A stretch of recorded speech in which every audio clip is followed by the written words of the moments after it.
Good morning. My name is Yunus Abbas. I am the group leader, and together with my group mates, we are going to be doing a presentation on the case study based on the Google layoffs happening these past few years. We want to give our findings, analysis, as well as alternative solutions within this report. So, without further ado, I would like to pass it over to Mr. Noor to begin the introductions. Thank you. Hello, Miss. My name is Aldur Mohammad Shoaib, and I'm presenting the introduction to layoffs for our group case study. Layoffs mean the permanent end of jobs for business reasons like cutting cost, restructuring, or adapting to economic changes, but not because of poor performance of the employees. Unlike firing for misconduct, layoffs are driven by the company's need, such as staying competitive or shifting focus to new areas like AI. In simple terms, it's an involuntary job loss initiated by the employer, sometimes hitting just a few roles or 100 at once. The aim is usually to help business survive through tough times or run more efficiently in the long term. People also call it downsizing or workforce reduction. A good example is Google in early 2024. CEO Sundar Pichai announced more job cuts, smaller than 12,000 roles eliminated in 2023. That was about 6% of the staff. He said the changes align with new priorities, especially using AI for efficiency. They cut a few hundred from the global ad sales team and about 100 at YouTube. Pichai called it emotionally difficult and noted more adjustments might come. This fits a wider tech trend since late 2022. After the rapid pandemic hiring, inflation, high interest rates, and slower growth forced companies like Google, Amazon, and Meta to cut jobs. In short, layoffs are tough but often necessary to keep business viable and profitable in the face of big changes like technology shifts. They bring uncertainty for workers but help companies adapt. Thank you. That's the introduction to layoffs. I'll pass the next slide to my friend Mark. Hello everyone, my name is Maki Mutomboma from BPM program. I'm gonna talk about the impact of financial instability. This it in three main ways. First, sudden income loss. For most families, a layoff is an overnight crisis. Without paycheck, they lose their safety nets and they are forced to drain their saving just to cover essential like rent and food. Second one, wage stagnation. When thousands of people hit the market at once, the markets become saturated. This oversupply of layoff kill the bargaining power, meaning wage are stay flat or even drop. The third one is unemployment. Out of necessary. Scarce workers are forced into a lower pay roles when a senior expects us to take a junior level job just to survive. It's a waste of time and talent and permanent hits to their earning potential. The next impact is structural unemployment. Why the job market changed so fast that worker skills no longer match the available roles. AI displacement. First, we are seeing AI replace human-led tasks.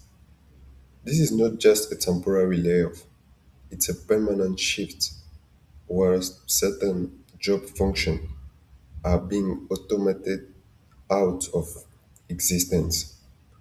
Two, skills mismatch. This creates a massive skills gap. Laid off workers can't simply jump into a new roles because their current expertise is outdated, leading to urgent and difficult needs for reskilling. Third one, permanent exclusion. The biggest danger here is the risk of permanent exclusion. If workers can't keep up with technical evolution, they risk being locked out for the tech sector entirely. Hello everyone, my name is Omar Al Haj. I'm a student at Business Management. My specialize is BBM.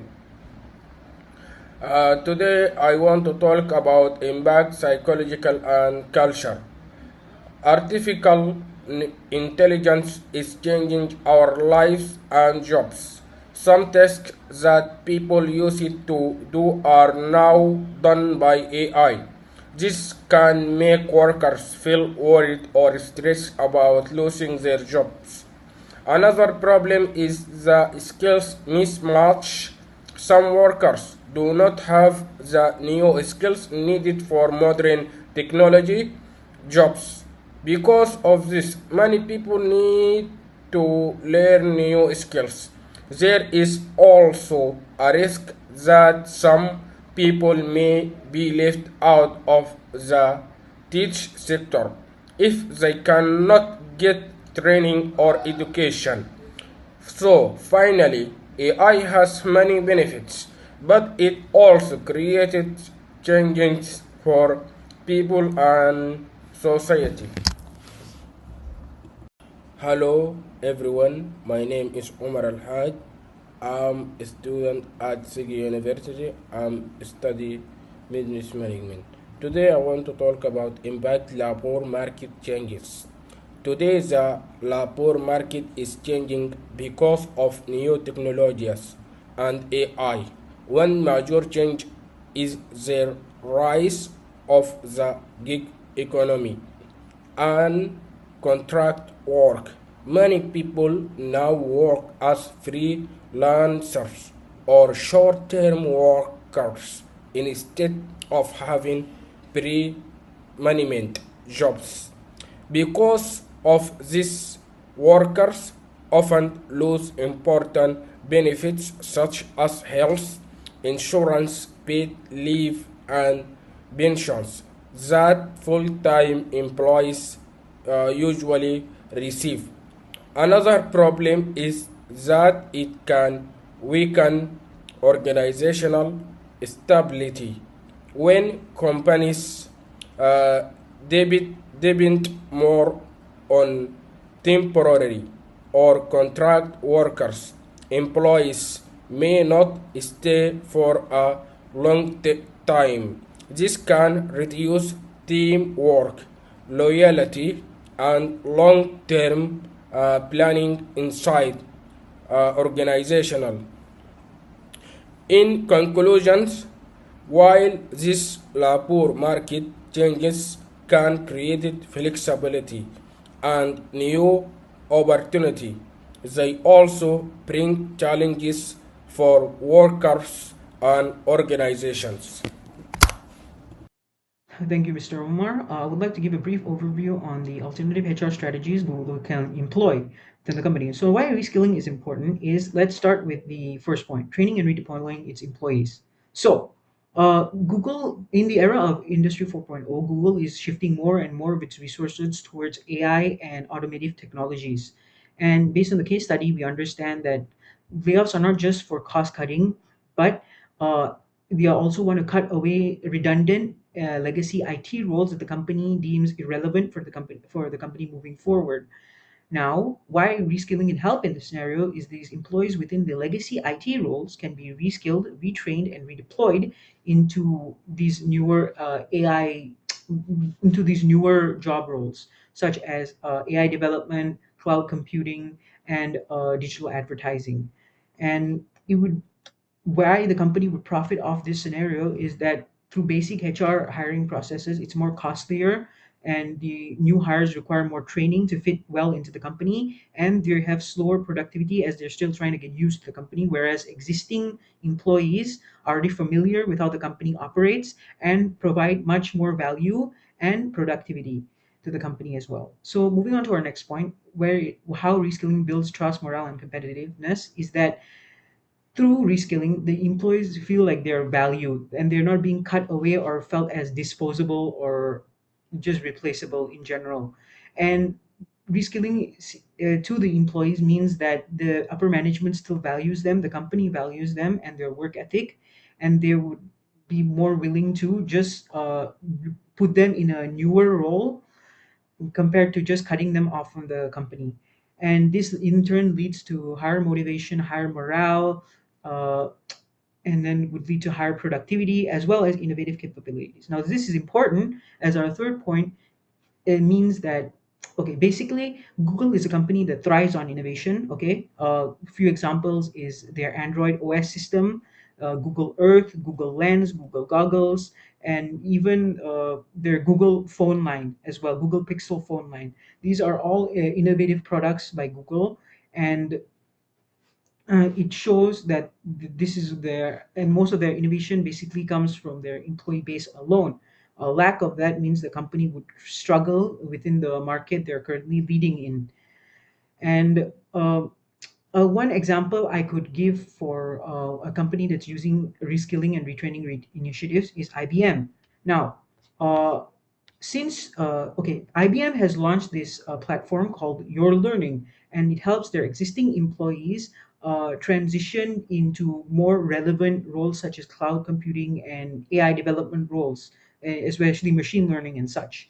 And since 2016, this initiative has basically helped the company retain their existing talent, okay, help the employees become more adaptable and more future focused, and it's helped IBM to compete in the digital economy. So if IBM can help transform its workforce through reskilling, Google, especially with Google's resources and its culture of innovation, can do even better than that. And I find it important to bring that up to why reskilling is a better alternative solution for Google than layoffs. I would like to pass it over to Gary to continue the next alternative HR strategy. Thank you. Good evening. I'm Gary Chakunlong from BBM SUKD 2501932, and I'll be discussing about flexible work arrangement as an alternative to human resource strategy. So, flexible work arrangement are employment structure that allows staff to work outside standard hours or location to balance between professional and personal obligation. Why is flexible work arrangement important? It is important because it helps enhance productivity while reducing costs in the business by maintaining efficiency and stability without resorting to layoffs.